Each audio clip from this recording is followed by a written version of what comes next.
മതം ചോദിച്ച് കാശ്മീരിലെ പൽഗാവിൽ കൊലപ്പെടുത്തിയത് ഹിന്ദുക്കളെ മാത്രമല്ല ക്രിസ്ത്യാനിയെയുമെന്ന് വെളിപ്പെടുത്തൽ പുറത്തു വന്നിരിക്കുന്നു. അവിടെ കൊല്ലപ്പെട്ടത് മധ്യപ്രദേശിലെ ജോബത്ത് സ്വദേശിയും LICയുടെ ബ്രാഞ്ച് മാനേജരുമായിരുന്ന സുശീൽ നഥാനിയേലാണ് ഭീകരരുടെ വെടിയേറ്റ് മരിച്ചത്. അദ്ദേഹത്തോടൊപ്പം ഉണ്ടായിരുന്ന ഭാര്യ ആ രംഗത്തെക്കുറിച്ച് പറയുന്നത് ഇങ്ങനെയാണ്. ഭാര്യ ജന്നിബറിൻ്റെ ബർത്ത്ഡേ ആഘോഷിക്കുന്നതിന് വേണ്ടിയിട്ടാണ് അവർ കാശ്മീരിലെത്തിയത്, പൽഗാവിലെത്തിയത്. അവിടെ ജന്മദിനം ആഘോഷിക്കാനായി ഒരുങ്ങവേ മകൻ ഓസ്റ്റിനും മകൾ ആകാൻഷിക്കും ഒപ്പമായിരുന്നു ഇവർ. അവിടേക്ക് ഭീകരർ കുതിച്ചെത്തുകയായിരുന്നു. അപ്പോൾ ഭാര്യയെ മറ്റുമൊക്കെ അങ്ങോട്ടേക്ക് മാറ്റി, സുരക്ഷിത സ്ഥാനത്തേക്ക് മാറ്റി ഈ ഭീകരരുടെ മുമ്പിലേക്ക് തൻ്റെ ഭർത്താവ് നെഞ്ചുവിരിച്ചു നിന്നു എന്നാണ് ഈ ഭാര്യ ജെന്നിഫർ പറയുന്നത്.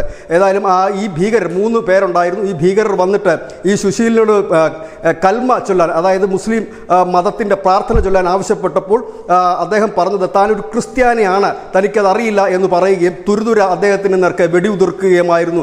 ഭാര്യ കണ്ണൂരോട് പറയുന്നത് എൻ്റെയും മക്കളുടെയും ജീവൻ രക്ഷിക്കാനായി ഭീകരർക്ക് മുമ്പിൽ എൻ്റെ ഭർത്താവ് നിന്നുകൊടുക്കുകയായിരുന്നു എന്നാണ്.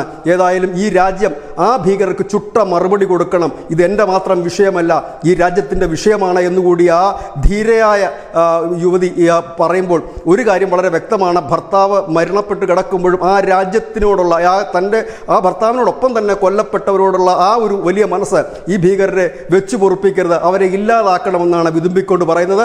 ഏതായാലും അവരുടെ ബൈറ്റിലേക്ക് നമുക്ക് പോകാം.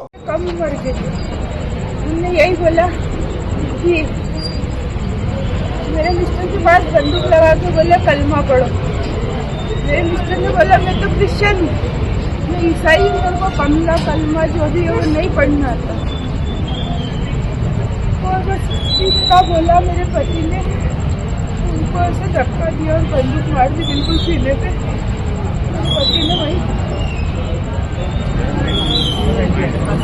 ന്യൂസ് ഡെസ്ക് ന്യൂസിൻ്റെ മലയാളം.